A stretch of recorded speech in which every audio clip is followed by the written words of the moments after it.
бас яг хүмүүс энэ гурвалч нь дээшээ хард юм уу, доошоо хард юм уу гэдэг хүмүүс айгүйх асууж байна. Тэгэхээр үнээс ахиусны гурвалжин бол дээшээ хардгаа.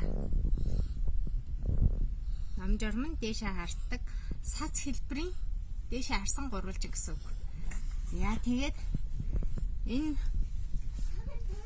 5 ингээд гурвалжин байгаа нь ямар утга учиртай вэ гэхлээр энэ дэлхийн 5 ТV бэлэгдсэн байгаа. Өнгө